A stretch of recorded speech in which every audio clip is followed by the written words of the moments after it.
Rabbi shrah li sadri wa yassir li amri wahlul 'uqdatam min lisani yafqahu qawli. Wa aidon lan maning. Nah, aidon maning ya. Maning itu maksudnya lagi. Wa aidon lan maning hum daiman yatarakawna fi maratibil aliyah. Dan lagi bahwasanya mereka semua yaitu para rasul daiman selamanya. Jadi tidak ada yang terlewatkan. Jadi seterusnya mayeng estafet. Yatarakawna mereka semakin hari semakin tinggi derajatnya di hadapan Allah Subhanahu wa taala. Bi martabil aliyah, terus naik, terus meningkat.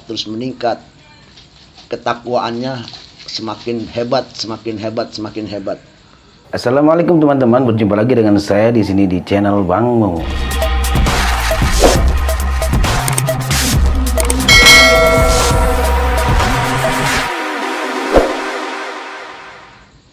Wawakul amrut bim mas'alan jadah, bahkan apapun yang terjadi sifat basyariah, sifat kemanusiaan terjadi pada diri mereka, beliau yaitu para rasul, entah itu apapun yang terjadi yang biasa berlaku pada diri kita biasa, pada manusia biasa, terjadi musibah, terjadi apa lagi,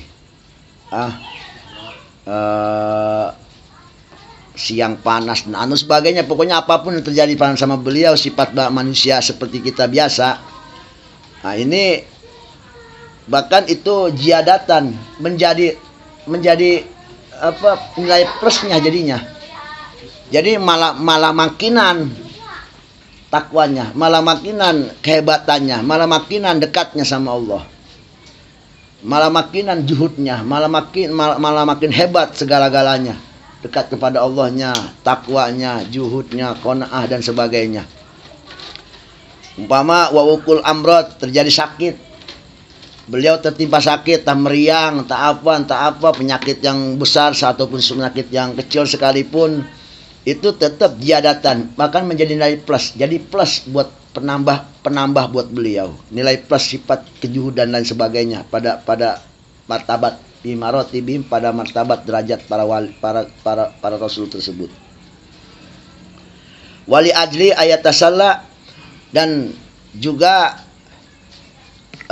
apapun sifat basyariah yang umum, secara umum yang kita tahu dan kita juga terjadi kadang-kadang sama kita juga bisa terjadi, dan itu memang sifat udah biasa, sunatullah bahasa istilahnya ya, kemiskinan, kesusahan, kemelaratan, kagak makan gitu ya, sama itu juga terjadi sama para rasul. Rasul kita juga pernah sejarah nggak makan ya kan, 3 hari 3 malam kagak makan. Itu tujuannya apa? Jadi kalau para rasul mah ketiadaannya hal dunia, sifat manusiawi terjadi pada beliau, itu bahkan menjadikan mereka itu satu kebahagiaan. Ayat tasala untuk dibubungah, dibahagiakan, rasa bahagia kepada mereka. Jadi sifat, contoh umpama kemiskinan, kesusahan yang terjadi pada beliau, menimpa beliau, sakit atau apapun yang menimpa beliau, itu bahkan bisa menjadikan satu buah kebahagiaan buat mereka. Kalau kita kan sebaliknya, menjadikan sebuah kesedihan. Ketidakadaan apa-apa pada kita menjadikan kesedihan. Kalau ketidakapa-apaan ada pada Rasul itu bahkan menjadikan satu nilai plus pada mereka. Ini bedanya kita. Untuk membahagiakan, bahkan itu membahagiakan mereka. Ya, ayat asalabim goiruhum, untuk membahagiakan sebab mereka tidak memiliki apa-apa. Goiruhum, siapa yang jadi bahagia? Jadi kayak para Rasul itu kalau mereka miskin atau tidak memiliki apa-apa, itu kayak Rasul membahagiakan orang lain. Kenapa? Sebab Nabi itu kan suri tauladan. Umatnya biar pede hidup itu. nggak punya apa-apa, jangan kecil hati. Rasul saya aja nggak punya apa-apa. Rasul saya, pemimpin saya tuh nggak punya apa-apa. Masa saya harus putus asa? Begitu maksudnya, bubunga. Ngabubunga sama orang lain, umatnya terkhusus, wabil khusus umatnya. Makanya di dunia ini juga kan, kalau diteliti oleh peneliti, rupanya negara yang kalau negara itu orang Islam, mereka dalam keadaan miskin, itu nggak pernah merasa susah. Senyum. Beda sama orang negara yang mayoritas umpama non Islam. Di situ ada kelompok atau suatu kampung yang miskin. Lihat coba, bedanya jauh. Apa kita ke Australia, ada tuh satu sudut kota pinggiran orang miskin semua. Lihat hidupnya seperti apa. Kenapa orang Islam bisa bahagia, bisa senang? Bahkan banyak dulu pernah ada kisah kan, seorang wartawan Inggris kalau nggak salah ya, masuk Islam jadi mualaf, sabab gara-gara dia main ke Palestina, mungkin lagi mau ngerepot atau bagaimana, ketemu satu keluarga yang miskinnya, mungkin di rumah tuh nggak ada apa-apa. Bayangin coba, ya dilihat raut wajahnya itu kayak orang biasa aja, kagak ada beban kayaknya hidup itu. Itu hebatnya Rasulullah, hebatnya para nabi itu begitu, supaya mensupport umatnya. Lihat nih saya, gitu, kayak nyontoin, lihat nih saya nggak punya apa-apa, tenang aja, begitu. Kayak seperti itu. Sebab kata Rasul begini, istilahnya begini, gua tahu tempat lu bukan di sini, tempat nanti di akhirat, begitu. Di sini lu jangan merasa sedih. Innallaha ma'as-sabirin. Ingat, Allah beserta dengan orang-orang yang sabar. Sabar dalam keadaan susah, sabar dalam keadaan semeraut apapun. Innallaha ma'as-sabirin. Dan Rasul juga seakan-akan ngomongnya begitu. Tempat lu bukan di sini, kesenangan lu bukan di sini. Ini penjara lu, kesenangan nanti di padang mahsyar, nanti di surga. Itu tempat lu. Begitu kata Rasul, intinya seperti itu ngomongnya. Kayak seperti itu, ada omongan kayak gitu. Sebab pada intinya tadi, untuk membahagiakan orang-orang yang ada di sekelilingnya, yang memang umat Islam. Dunia ini kan bahasanya penjaranya orang Islam. Surganya mah nanti, kenikmatannya nanti, kebahagiaannya nanti di akhirat, bukan di sini. Bukan di sini.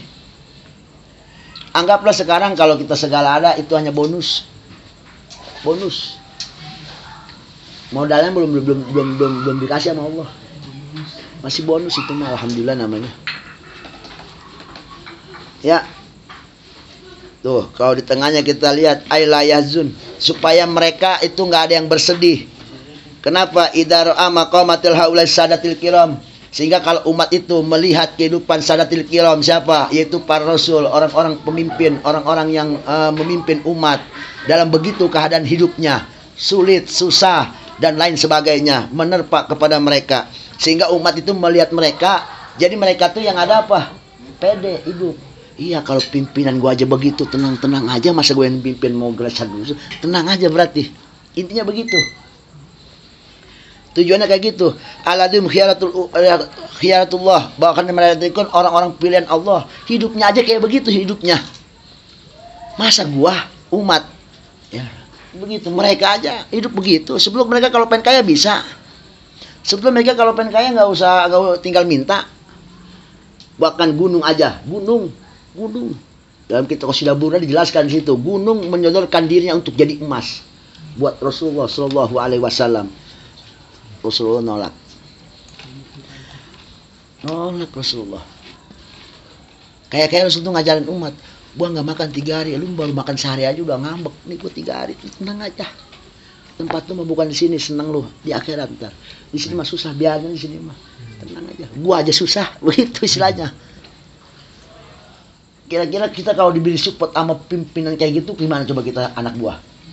Oh, nyaman, tenang, kayak aman, pede jadi hidup. Ada yang menyupport kita. Seakan-akan Rasul itu menyupport seperti itu. Ya. Kalau sadatil kiram aja, pimpinan orang-orang yang mulia pilihan Allah Subhanahu wa taala, hidup sedemikian di bawah garis kemiskinan.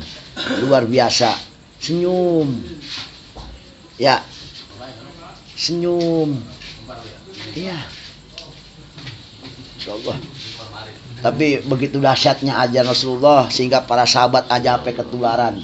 Ketularan kayak mana? Jadi para sahabat enggak punya aja kalau tujuan buat nolongin temen, nolongin sahabat, nolongin orang lain, buat bahagian orang itu dibela-belain. Bayangin coba. Padahal dia juga lagi kesusahan. Masa sangat luar biasa. Makanya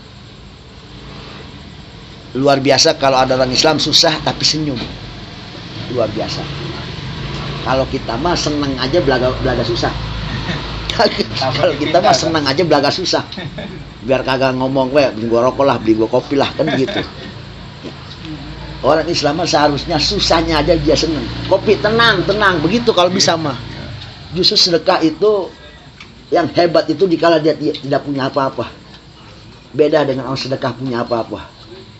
Hebatan mana? Hebatan dia sedekah nggak punya apa-apa. Ibarat dia senyum dalam keadaan susah. Kagak senyum dalam keadaan banyak duit. Beda. Itu mah dia mah ada dorongan senyumnya. Nggak ada tekanan hidup. Enak. Yang susah senyum. Ini yang ribet. Berarti begitu. Islam tuh diajarin seperti itu. Sebab tadi intinya begitu. Karena Rasul tuh kan kayak ngomong begini. Tempat itu bukan di sini, lu tenang aja. Susah di sini mah sementara. Di akhirat mah susah selama-lamanya, bayangin.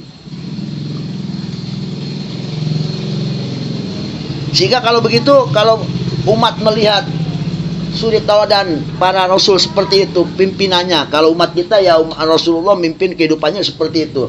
Bahkan Rasulullah suka Allah maja'ala miskinan Rasul itu sampai minta miskin, saya jadikan miskin.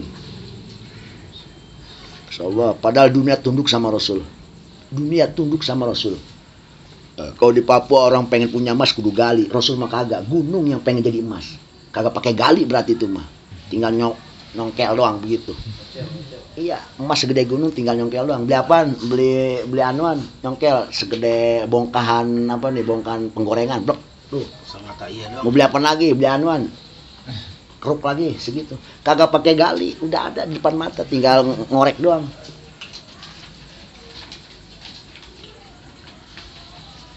Tuh, sehingga apa? Fala yahzunu bi faqdil jah. Sehingga umat ini melihat keadaan para pimpinan yang mulia pilihan Allah aja hidupnya seperti itu, kesederhanaannya luar biasa. Sehingga umat itu nanti nggak bakal bersedih dikala dia nggak punya apa-apa, nggak punya pangkat. Terus waroha, tidak ada sifat kesenangan, yang ada susah aja yang ada, ribet aja yang ada. Terus waladat, kenikmatan. Orang pada makan burger, kita makannya singkong. Jadi nggak sedih. Bahkan umat Islam mah makan yang ada aja, masya Allah syukur luar biasa. Itu yang diajarkan Rasulullah seperti itu. Wal amwal, nggak punya duit, tenang aja. Tenang aja. Allah. Wow ya. Bayangin sahabat yang paling kaya, Abdurrahman bin Auf aja, orang kaya, sahabat itu pengen jadi orang miskin, tapi emang dasar kagak bisa-bisa. Itu sahabat Abdurrahman bin Auf pengen jadi orang miskin, segala artinya semua diumbar semua. Diumbar malah makinan nambahnya. Dia buang 10, dia datang 20. Dia bingung, pengen jadi orang miskin kagak bisa-bisa. Ada tuh sahabat itu pengen jadi orang miskin, orang kaya pengen jadi miskin, tapi emang dasar kagak bisa. Habis setiap yang buang nih hartanya disedekain ke masjid, umpama contoh dia buang nih 30 juta, datang 60 juta. Jadinya kagak miskin, apa aja bingung pengen jadi miskin kagak bisa begitu. Saking lihat Rasulullah tuh hidup seperti itu, kesederhanaan. Dia pengen kayak begitu kayak Rasul, tapi emang dia mah ditakdirin kagak bisa jadi miskin. Itu Abdurrahman bin Auf. Bandanya semua habis, jangan datangnya 2 kali lipat. Dia bingung jadinya. Dia pengen jadi miskin kagak bisa, padahal dia pengen berniat semua jahat tuh justru sedekain. Gitu. Dia Ayla aja sedekain, dia datang Pajero, dia bingung jadinya, ngapa lagi datang Pajero? Dia buang Pajero datangnya kapal, begitu jadi. Maksud tuh kayak begitu. Dia puyeng pengen miskin susah. Kalau kita terbalik. Kalau kita terbalik. Mantap nih. Bahkan wala yabkhal bil amwal idza wujud, bahkan hidup tanpa harta, senyum sekalipun ada disedekahin. Masyaallah, itu para sahabat. Bahkan kalau kita lihat manakib-manakib Syekh Abdul Qadir Jalani, manakib Syekh Saman. Tahu kan Syekh Saman manakibnya? Ada kan ada babnya tuh, dikala ada orang-orang kaya, raja-raja datang pada beliau ya kan, mengasih emas dan perak, begitu banyak harta benda, apa yang terjadi? Diserahkan semua ke fakir miskin, ya ada sedikit pun ditinggalkan pada tangannya. Itu Syekh Saman kan begitu katanya. Waliullah. Kalau wali aja kayak begono, apalagi nabi. Jadi seakan-akan orang-orang soleh itu ya intinya mereka itu jalan melangkahnya itu nggak bakal jauh dari langkahnya Rasul. Di mana Rasul napak, di situ dia napak. Di mana Rasul kayak begono, dia kayak begono. Nggak kayak Rasul itu, nggak mau. Umat itu begitu sebetulnya harusnya. Dia nggak mau hidup tuh nggak kayak gaya Rasul, nggak mau. Orang Islam tuh nggak mau. Sebab orang Islam itu hidup bukan semua kemauannya, bukan. Dia pengen hidup sebagaimana hidupnya gaya Rasul. Hidupnya aturan Allah. Dia nggak mau semena-mena hidup bagaimana gua, tapi dia pengen hidup bagaimana Allah. Jadi hidup bagaimana Allah, bukan hidup bagaimana gua. Itu. Atau wali abdi ayari fal akil ana dunya. Kayak kemarin lagi yang udah dibanyolin apa? Atau tujuannya para sadatul kiram, para rasul Allah itu mensuri tauladankan umat hidup tuh kayak begini, hidup sederhana tuh begini, di dunia itu harus begini, harus nerima pahit, nerima susah, nerima segala-galanya. Kenapa? Karena memang tujuannya supaya orang-orang yang berakal, umatnya lah, orang-orang yang sadar diri, supaya mereka tahu ana dunya laisat darul jaza, bahwasanya dunia itu bukanlah tempat untuk balasan pahala. Bukan buat balasan pahala sholat, pahala ngaji. Kan kemarin dibilangin, orang paling bontot masuk ke surga aja itu tanahnya 10 dunia luasnya. Gue bingung tuh ngukurnya bagaimana. Kita ngukur tanah Senroktok aja udah bangga banget. Entar di dunia kita satu orang punya tanah segede gono. Itu yang paling bontot. Nggak tahu yang sebelum dia masuk mah. Mungkin ada yang 20 lipat bumi, 30 lipat bumi. Bingung bikin istananya kayak mana itu. Senroktok kita bikin rumah segede apa coba? Mungkin boleh jadi kita bikin pintu 1000 pintu. Masuk sono keluar kemana tahu. Garasi selebar-lebarnya garasi. Ini 10 lipat kali bumi. Bayangin. Ya jelas dunia nggak muat. Buat balas yang bontot masuk surga aja kagak ada tempat. Bumi cuma satu aja 10. Bagaimana mau naruh di mana? Tempatnya di mana? Dan li'aibahi ta'ala, itu semua untuk para orang-orang yang dicintai Allah Subhanahu wa taala, kekasih Allah. Jadi dunia ini bukan tempat balasan kekasih Allah, bukan. Dunia ini tempat hina. Lagian kita naruh apa-apa sih mah bau. Naruh apa-apa bau. Menaruh baju yang cakep di lemari, kecoa banyak. Ya kan? Allah. Bukan tempatnya. Cepat busuk naruh di dunia mah. Barang itu cepat busuk, punah. Ya, termakan debu dan waktu. Bukan di akhirat mah nggak ada malam. Los begitu aja udah. Sampai kapan? Yang nggak ada batasnya. Di akhirat mah nggak ada tanggal. Nggak ada tanggal di akhirat mah. Kenapa? Lijawaliha wa khussatiha. Karena dunia itu pasti akan hilang. Hilang, dunia itu akan hancur. Kemarin Noktok mah nggak kayak gini, rawa semua ini. Hilang rawanya jadi kota. Ntar kotanya hilang lenyap jadi dunia batu kali. Berubah lagi terus dan berubah. Itu kan dunia. Wa khussatiha, dan hinanya yang namanya dunia. Hina. Nggak pantas. Pahala itu kan hal perkara mulia. Taruhnya di tempat yang hina, gak pantas. Bener gak? Gak pantas. Perkara mulia ditaruh tempat yang jelek, gak pantas. Istilahnya begini, kalau mau ngeliat barang bagus, lihat tempatnya aja dulu. Begitu. Di cincin barangnya bagus, lihat tempatnya, lu gak usah cincinnya. Tempatnya pan perak, udah bagus pasti. Begitu. Di tempatnya pen aloy ya. Aloy mah tahuan nih pasti barangnya barang KW. Itu kan emang adat kayak gitu kan, adat kita. Barangnya bagus, naruhnya pasti bagus juga. Jadi nggak usah ngelihat dalamannya, luarnya aja lu lihat. Kalau luarnya tuh dong mantap luar biasa, berarti ini barang bukan barang sembarangan. Intinya begitu aja. Kemasannya. Iya. Dunia ini artinya tempat hina. Pahala itu perkara mulia, nggak ada pantasnya. Iya. Ya intinya mah nggak pantas lah, dunia ini mah udah nggak pantas. Dari segi tempatnya juga udah nggak pantas. Kenapa? Nggak pantas, nggak memungkinkan muatnya. Udah tempatnya jelek lagi, bahasanya begitu. Ya.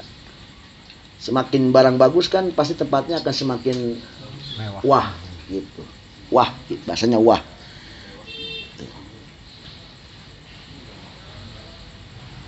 Cuman ada satu perkara, walaupun bagus tapi tetap aja hina. Sendal.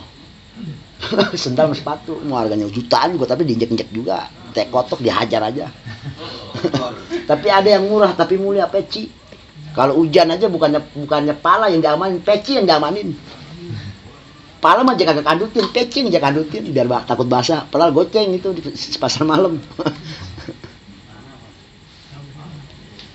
Jelas ya, di sini lesat darul jaja ali ahaibah. Jadi surga dunia ini bukan tempatnya untuk bahasanya untuk balasan pahala untuk orang-orang soleh dari Allah Subhanahu wa taala. Satu, tidak memungkinkan segala-galanya dan enggak pantas buat tempatnya.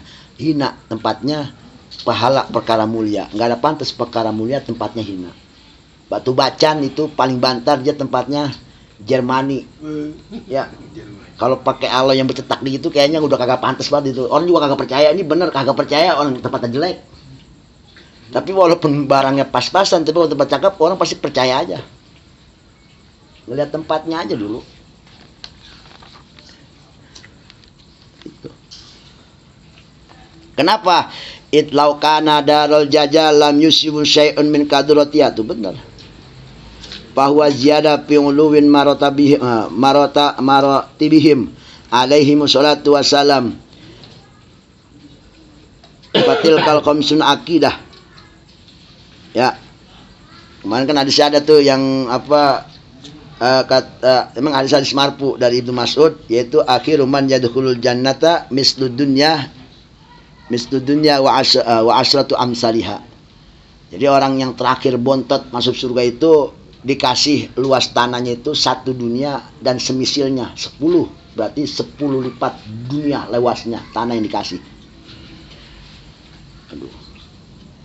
Kayaknya kebayang kalau tanah luas gitu bikin istana gede, bini satu kayaknya nggak mungkin.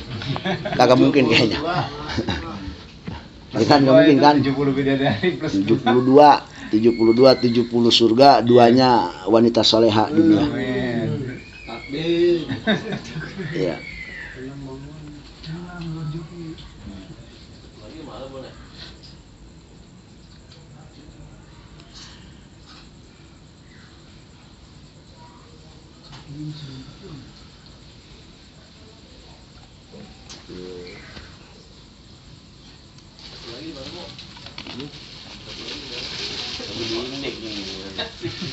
Bahkan ada yang mengatakan sebagian ulama salaf laukanatid dunya, ya, laukanatid dunya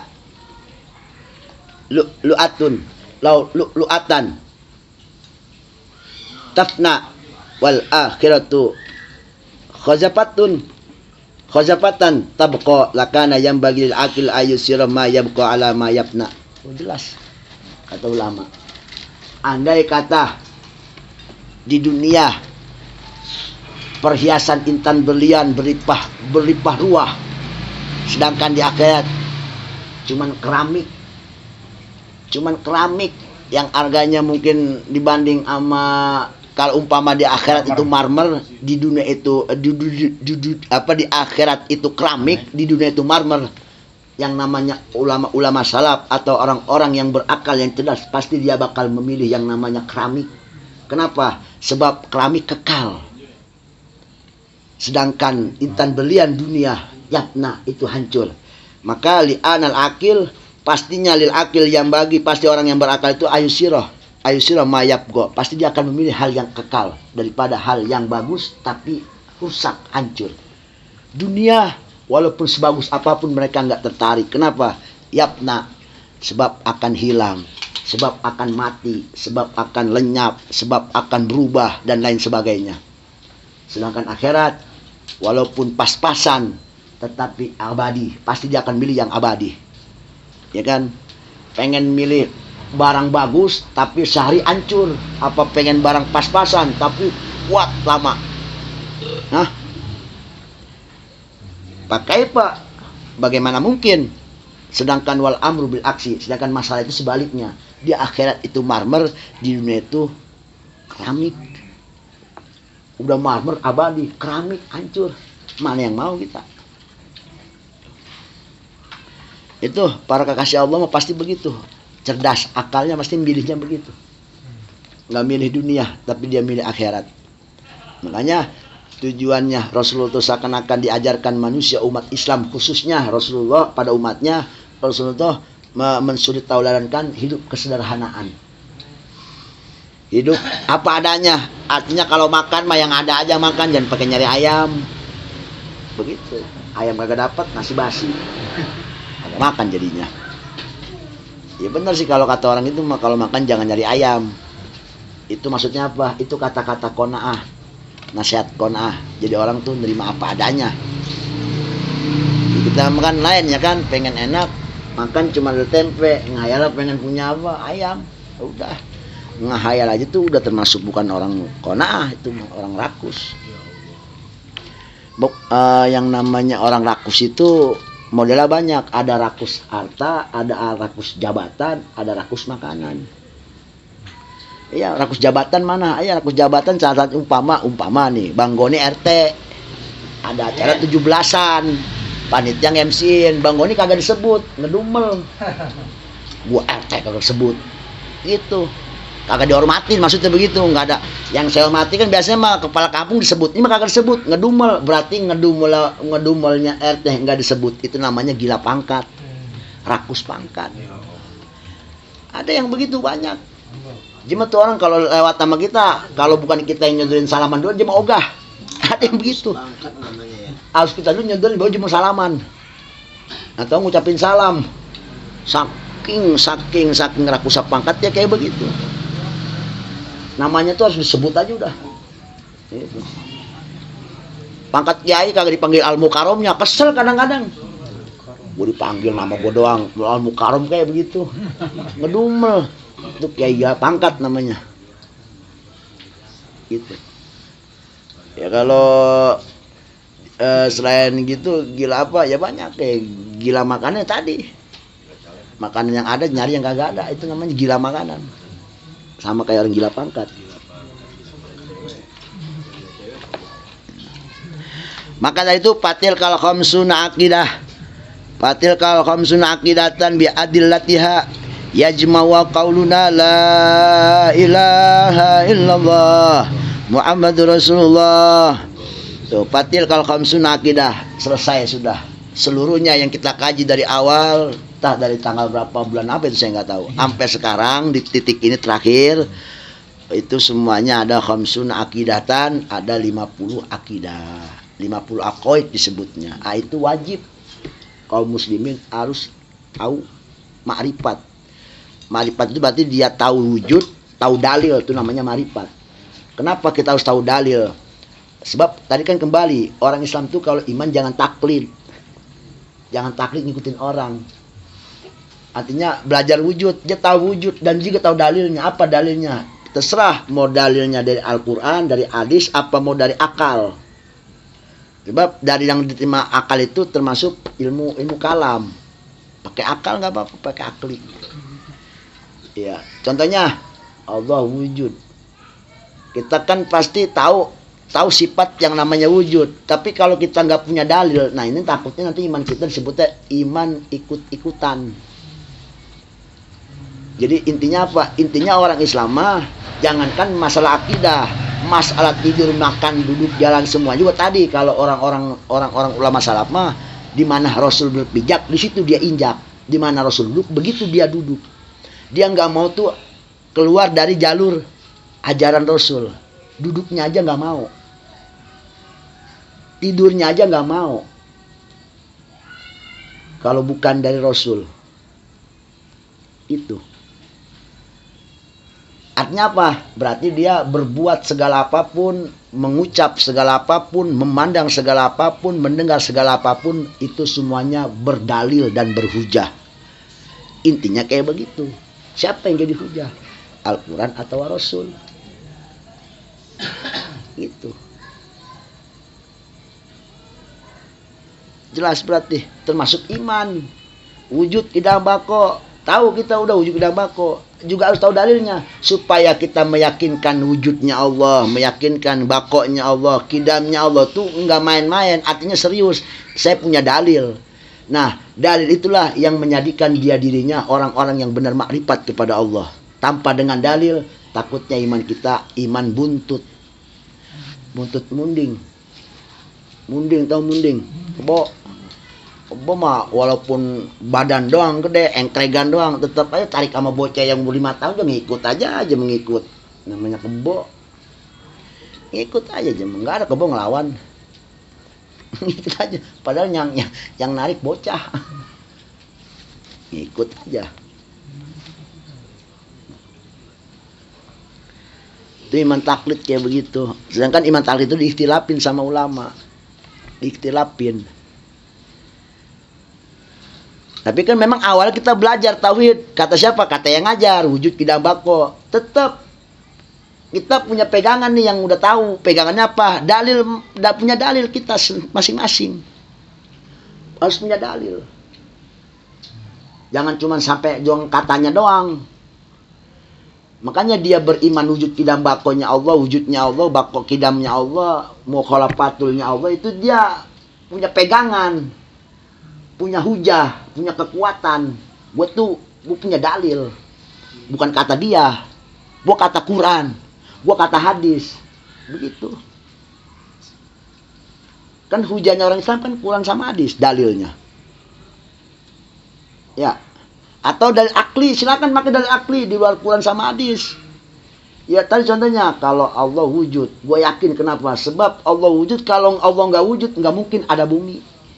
Bumi ini awalnya yang namanya makhluk itu awalnya dari ketiadaan, kejadi ada, berarti ada yang bikin. Ini gelas, tadinya nggak ada ini gelas. Siapa yang ngalamin zaman Belanda? Saya pengen tanya, ini gelas ada nggak zaman Belanda? Nih, bacanya apa tuh? Ilham. Oh, si Ilham kawin. Ilham kawin tanggal berapa? 2019. Zaman Jepang tahun berapa? 42. Berarti ada nggak nih? Belum ada. Sekarang ada. Nongol tiba-tiba. Ujuk-ujuk ada. 2019. Bim salabim gitu. Bim salabim. Abrak-adabrak. Jadi ada aja tuh gelas. Kagak mungkin. Ada prosesnya pembuatannya. Berarti ada yang bikin dong kalau pembuatannya. Ada yang buat, ada yang bikin. Gitu. Ya, siapa yang buat? Tentunya yang lebih kuasa dari dia.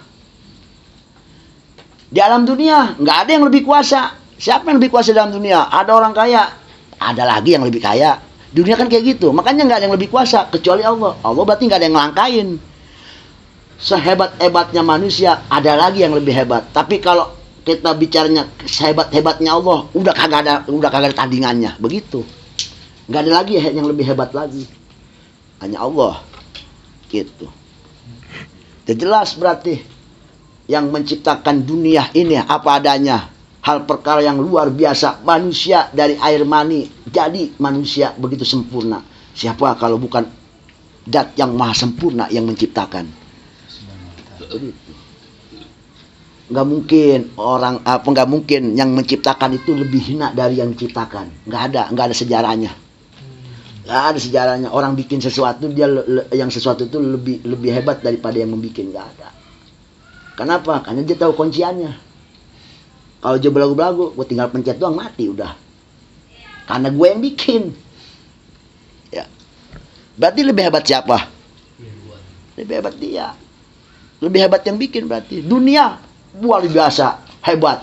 Berarti yang bikin lebih hebat. Dunia megah, berarti yang menciptakan itu lebih megah segala-galanya. Artinya segala-gala punya. Begitu. Jelas berarti itu sebagai dalil bukti kekuatan kita beriman wujudnya Allah, adanya dalil apa? Wujudnya alam setelah ketiadaan. Wujudul alam ba'dal adami. Adanya alam setelah ketiadaan. Setelah tiada jadi ada. Perkara yang tadinya enggak ada itu adalah makhluk. Dan itu lemah. Ingat, setiap perkara yang adanya didahului ketiadaan itu lemah, nggak ada yang kuat, semuanya lemah. Kenapa? Pasti ujungnya ntar nggak ada lagi. Diakhiri dengan ketiadaan pula. Jadi itu kaidahnya. Setiap apapun yang adanya sesuatu didahului dengan ketiadaannya, maka sesuatu adalah hal yang lemah, hal yang hina. Kenapa? Tidak ada kekekalan. Nggak ada kekekalan, nggak ada keabadian. Adapun sesuatu dat yang memang ada dan tidak didahului dengan ketiadaan, maka itu akan abadi dan kekal. Hanya wujudul hakikiyun Allah subhanahu wa ta'ala. Kita semana sih kita abadinya? 50 tahun juga udah host. Kita nggak ya emang kita udah yakin nih pasti setiap perkara mah yang tadinya emang awalnya nggak ada kemudian ada itu lemah, udah dihukumi lemah, nggak ada keabadian baginya. Jadi kalau ada sini orang pengen pengen jadi orang abadi, itu mah tong kosong nyaring bunyinya aja tuh mah, dibuat-buat dari agama lain, reinkarnasi lah segala apalah. Reinkarnasi dibilang reinkarnasi, emang Tuhan miskin amat kayaknya nyiptain manusia. Miskin berarti Tuhan begitu mah. Nyiptain manusia pakai reinkarnasi, miskin berarti Tuhan. Di Islam nggak ada reinkarnasi kan? Agak ada. Allah makan punya sifat al-badi. Apa al-badi? Menciptakan sesuatu tanpa contoh. Membuat sesuatu tanpa didahului dengan contoh. Beda manusia bikin apa-apa kayak nyontoh dulu. Ada mah agak mirip tetap. Perwadaksinya kan ngintipnya dari situ. Lekuk-lekuknya diikutin. Walaupun ada dibedain dikit biar kagak seru, biar kagak sama begitu. Ya tetap. Kan intinya aja ngeliat dari situ nyonteknya. Iya manusia mah. Allah punya sifat al-badi, indah ciptaannya. Kenapa indah? Karena tidak ada contoh, diawali dengan contoh. Manusia baba sama anak, kan babanya dulu, lihat aja pasti beda. Sekeluarga walaupun satu baba satu emak, sekembar apapun beda, coba aja perhatiin dah. Berarti Allah maha kaya Allah, diciptaan itu maha kaya. Saking maha kayanya manusia senrok-tok kagak ada yang kembar. Coba aja. Coba aja ada yang kembar kagak. Sidik jari. Iya betul. Jari semana lebarnya, itu garisnya beda semua. Kalau sama saya yakin tuh lagi penjer itu pada sama pasti. Kenyataannya berarti Allah maha kaya. Sidik jari jempol aja pada beda. Kaya nggak tuh Allah sang penciptanya? Inovasinya apa? Ya istilahnya mungkin kalau manusia inovasi kali. Inovasi tanpa batas. Mantap nih. Ya, bayangin jempol yang kagak lebar-lebar acan cuman segini lebarnya. Jempol manusia lagi pinjer mah pada beda. Coba dah. Hebat berarti Allah subhanahu wa ta'ala bikin garis jempol doang itu. Garis jempol doang itu. Soalnya sekampung roktok jempol beda semua. Coba aja ayo. Coba kita tes aja mau pinjer coba pasti beda nongol namanya. Kalau sama pasti nongol sama ntar namanya. Kita bikin nama, bikin pinjer semuanya senroktok tes. Kalau yang kembar pasti namanya kacau. Yang keluar, kok namanya bingung nama siapa yang keluar, nama gua apa nama, kok ada dua nama, pasti begitu ntar. Kenapa? Beda semua jadi beda udah. Satu jempol satu nama. Kalau 1 juta nama 1 juta jempol berarti itu nggak ada yang sama garisnya. Saya bingung itu. Garisnya nggak ada yang sama. Padahal kagak lebar. Kalau jempol selebar noktok mungkin rada-rada beda dikit banyak di pojokan di depan batu apa beda kan. Ini mah selebar gini sih beda semua. Prinjer itu, Masya Allah kalau kita tapakurin itu hebat Allah itu. Baru jempol doang ya. Nah, dari 50 akidah ini biadilatiha beserta dalil-dalilnya secara keseluruhan yang 50 ini diringkas menjadi dua susunan kalam. Kalau bilang orang kalimat tauhid mana, yaitu yajma'u wa qauluna, terkumpul pada ucapan kita sebagai muslim apa? Kalimat thayyibah, bukan kalimat syahadah. Kalau syahadah pakai asyhadu, ini kalimat thayyibah. La ilaha illallah. Jadi mengucapkan la ilaha illallah itu terkumpul semua sifat-sifat wajib bagi Allah, mustahil bagi Allah, dan jaiz bagi Allah. Terkumpul semua di situ pada lafaz la ilaha illallah Muhammadur Rasulullah. Berarti situ terkumpul semua sifat-sifat yang berkaitan kepada Rasul Allah Subhanahu wa taala melalui daripada seorang nama Nabi Muhammad sallallahu alaihi wasallam. Itu. Jadi kalimat thayyibah ini mengumpulkan yang 50 akidah ini. Mujmalnya. Gitu istilahnya mujmalnya. Tinggal perinciannya, ya ini perinciannya ya wujud kidam bako itu. Itu. Apa makna la ilaha illallah Muhammadur Rasulullah?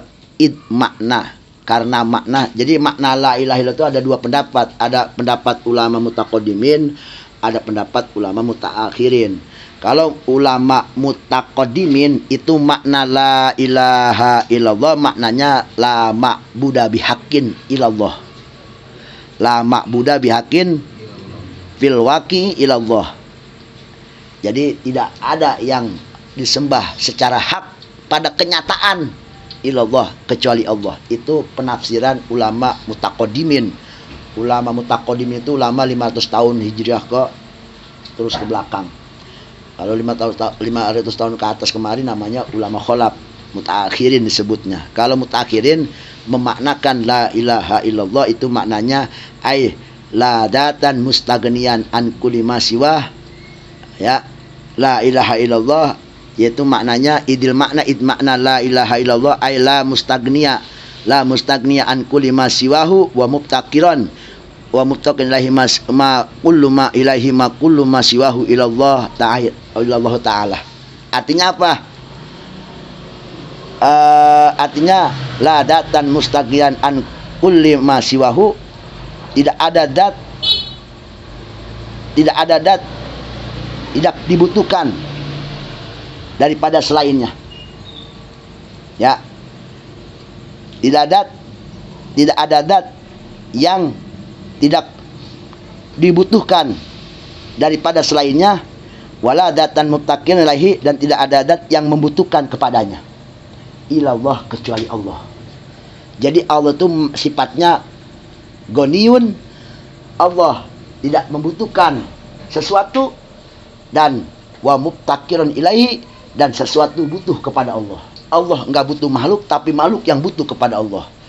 Jadi tidak ada di alam dunia ini suatu perkara yang makhluk tidak. Jadi kan kalau ada taloma Allah yang tidak butuh kepada sesuatu. Jadi enggak ada tuh dat di alam dunia ini yang enggak butuh kepada sesuatu. Yang tidak butuh kepada yang tidak membutuhkan kepada sesuatu, kepada selainnya. Pasti butuh. Siapa di alam dunia yang enggak butuh? Gua mah enggak butuh apa-apa, enggak butuh apa-apa. Kita semuanya butuh. Coba aja. Hidup kita semua penuh dengan wasilah, penuh dengan kebutuhan, penuh dengan kebutuhan. Bahkan semakin orang segala punya, semakin banyak butuhnya. Punya satu, sapam satu, punya tiga, butuh sapam tiga, punya empat, butuh lagi sapam satu, butuh lagi, dan semakin banyak kebutuhan. Berarti itu bertanda kita tuh lemah. Semakin banyak kebutuhan itu pertanda kita tuh lemah. Makanya orang yang bersosial dia seakan-akan menyatakan dirinya lemah di hadapan Allah.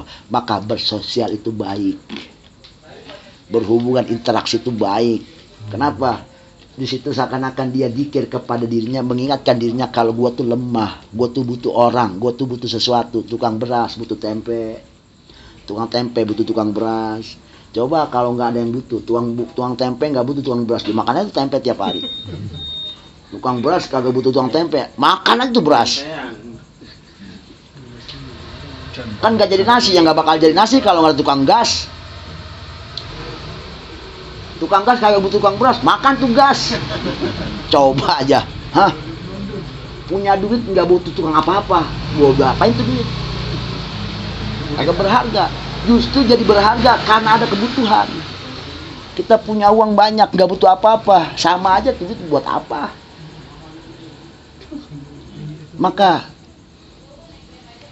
sungguh indah ciptaan Allah pada manusia yang disebut dengan sosial. Jadi indah hidup itu karena ada sosial. Indah hidup itu, Masya Allah. Ya benar. Indah bukan main. Indahnya luar biasa. Ya. Kematian pun indah. Kehidupan itu indah. Kenapa kematian itu indah, kehidupan itu indah? Karena Allahul Jamal, Allah Maha Indah. Kenapa kita mandang sesuatu itu buruk? Karena itu terbawa nafsu kita. Bukan dari pandangan iman, tapi dari pandangan hawa nafsu kita. Pandangan keegoan kita. Sehingga hal yang enggak cocok dengan kita dianggap buruk. Padahal Allah Maha Indah. Padahal segala sesuatu ciptaan Allah. Dan Allah Maha Indah. Jadi segala sesuatu itu enggak ada yang enggak indah buat Allah. Semuanya indah. Berarti kehidupan indah, kematian pun indah. Siapa yang bisa memandang seperti itu? Orang yang memandang dengan keimanan yang kuat. Tanpa dengan keimanan nggak bisa dia memandang kematian itu indah. Coba aja. Kadang-kadang banyak yang dari kita nggak nerima kematian itu. Karena ya tergantung kita mandang lewat apa. Ya. Nah itu ya, jadi Allah adalah zat yang dibutuhkan oleh makhluknya dan zat yang tidak butuh kepada makhluknya. Ilallah, siapa? Kecuali hanya Allah Subhanahu wa taala. Kecuali hanya Allah. Di manusia nggak ada yang menyerupai seperti ini, punya sifat dia nggak butuh siapa-siapa tapi orang butuh kepadanya. Nggak ada. Cari coba sini. Dari ujung dunia, dari ujung maghrib, ujung timur sampai ujung selatan, cari orang apaan kayak gitu yang nggak butuh apa-apa. Mau manusia ke atau benda mati. Ayo, siapa yang mau tes coba umpama manusia, ada nggak orang butuh dia nggak butuh siapa-siapa? Ada. Siapa namanya? Orang mana kampungnya? Lihat, kita plototin. Orang butuh dia nggak butuh siapa-siapa. Ada nggak manusia? Ada. Ada. Kalau ada, tandain. Alamatnya mana? Kita paranin, kita lihat. Bener nggak tuh ya? Ini sifat kayak gitu. Atau selain manusia, makhluk lain. Benda mati, batu, gunung, apalagi ayo. Kita buktiin. Punan. Batu, Pak Ustaz, batu. Kata siapa batu nggak butuh siapa-siapa? Batu butuh tempat. Buat dia nongkrong. Ada batu nggak butuh tempat. Cari batu nggak butuh tempat. Ayo cari makhluk Allah. Makhluk yang kalau jawabnya seperti itu berarti dia hebat, dia Tuhan itu. Buktinya nggak ada. Cari coba selain manusia ada apa kek yang nggak butuh apa-apa, tapi yang lain butuh sama dia. Yuk, apaan? Hah? Apaan coba yuk? Nggak ada kan? Nggak ada. Hanya Allah Subhanahu wa taala yang nggak butuh tempat. La jihata wala makana wala zaman. La jihatun wala makanun wala zamanun. Allah itu nggak butuh yang namanya arah. Allah timur, Allah ada di barat, Allah ada di utara, Allah di atas, di bawah, nggak ada. Sebab arah itu makhluk. Arah itu makhluk. Allah nggak butuh makhluk. Ingat, Allah nggak butuh makhluk. Makhluk yang butuh Allah. Arah itu makhluk ciptaan Allah. Selatan itu ciptaan Allah. Utara itu ciptaan Allah. Makhluk berarti sifatnya. Allah nggak butuh arah. Allah nggak butuh makhluk. Tempat. Allah nggak butuh tempat. Waktu. Malam siang. Ada gitu. Allah malam, Allah siang. Nggak ada. Malam siang itu ciptaan siapa? Yang nama ciptaan berarti Tadi apa? Allah nggak butuh. Berarti Allah nggak butuh siang, nggak butuh malam. Dan siang ada, malam ada. Buat lu. Malam lu molor, siang lu kerja. Gitu maksudnya mah. Buat lu, bukan buat Allah. Allah mah nggak berlaku malam siang. Nggak berlaku. Nggak ada waktu bagi Allah tuh, nggak ada. Nggak ada tanggal. Itu ada tanggal 1, itu buat lu gajian. Lah kalau nggak ada tanggal bingung gajian. Seumur hidup kagak digaji. Kerja doang. Senin, Minggu, Selasa, Rabu, Kamis buat lu. Minggu lu buat jalan-jalan. Liburan. Kasasing hiburan. Tanggal merah, tanggal hitam itu juga buat lu. Ciptaan Allah itu tanggal itu tanggal merah emang buat lu. Masa mau kerja aja. Sekali-kali jalan-jalan kan begitu. Ya. Udah gatal semua kayaknya mau jalan-jalan. Tenang aja, ntar PPKM juga ada waktunya. Amin amin Ustaz. Ya kan? Jadi semua yang kita tahu, yang kita lihat itu memang buat kita semua, bukan buat Allah. Buat apa? Buat fasilitas kita hidup. Allah beri fasilitas, dan itu Allah itu kita nggak ngontrak, kita nggak nyewa, gratis. Orang berebut gas oksigen kata Allah, noh lari ke gunung, sebanyak lu isap. Lu hirup kagak bayar. Bayangin coba tuh kalau oksigen bayar sama Allah. Kagak ada yang sanggup di dunia ini, nggak ada yang sanggup. Sekaya manusia juga tetap aja kagak bisa bayar. Karena kenapa? Karena Allah mah gak butuh. Allah bikin oksigen emang buat lu. Ya, buat siapa? Buat lu. Tuh, malam siang ya buat lu. Bukan buat gua. Insyaallah. Ya, itu sangat mulia dan agungnya sifat Allah Subhanahu wa taala. Maka jangan sekali-kali kita mensekutukannya atau paling rendah kita menghinakan daripada keagungannya. Maka luar biasa kesalahan fatal buat kita sebagai orang yang beriman. Maka nggak bakal ada keselamatan lagi. Wa ma'manul mutaqaddimin itu makna daripada la ilaha illallah Muhammadur Rasulullah yang diartikan oleh ulama mutaakhirin. Kalau mutaqaddimin mah mengartikan la ma'budu bihaqqin mala ma'budu bihaqqin fil waqi ilallah. Tidak ada yang disembah secara hak pada kenyataannya kecuali Allah. Pada kenyataannya kan tadi sifat Tuhan itu dia nggak butuh makhluk butuh kepadanya. Makanya sekarang kita buktikan itu omongan kayak gitu. Cari di sini makhluk selain Allah yang dia nggak butuh siapa-siapa, yang tapi siapa-siapa butuh sama dia. Cari, kan saya bilang begitu. Butuh segala semua, nggak ada manusia nggak butuh semua. Manusia makan lemah, semakin banyak kebutuhan menyatakan semakin banyak kelemahan pada manusia, semakin hinanya manusia. Makanya ada istilah kalau yang kaya nggak usah sholat, nggak usah. Yang kaya nggak usah sholat. Kita tanya yang kaya siapa? Si A. Bener aja kaya. Coba lihat. Lu cuma butuh, no sapam butuh, segala butuh, berarti nggak kaya. Kan orang kaya mah nggak butuh. Kaya itu namanya arti kaya itu nggak butuh. Lah orang kaya siapa? Juragan lihat rumahnya ada sapam yang 2, butuh sapam berarti dia butuh sapam berarti miskin. Itu cari coba yang kaya nggak usah sholat. Ya Allah berarti ya Allah mah nggak usah sholat. Sholat mah kagak butuh, Allah mah nggak butuh. Sholat itu kan makhluk. Sholat, haji, zakat itu makhluk ciptaan Allah. Makhluk semua. Buat siapa? Ya buat kita yang muslim, suruh zakat, suruh puasa, suruh haji. Allah mah nggak butuh haji. Itu Allah butuh haji gitu Allah. Agak. Udah, gitu aja ya. Ini baru sampai udah beres berarti akidah.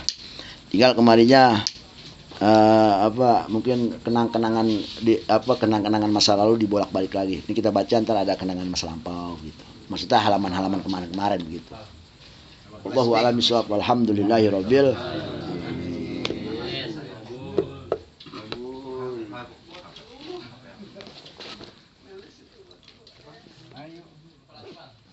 Silakan ada yang mau bertanya tidak?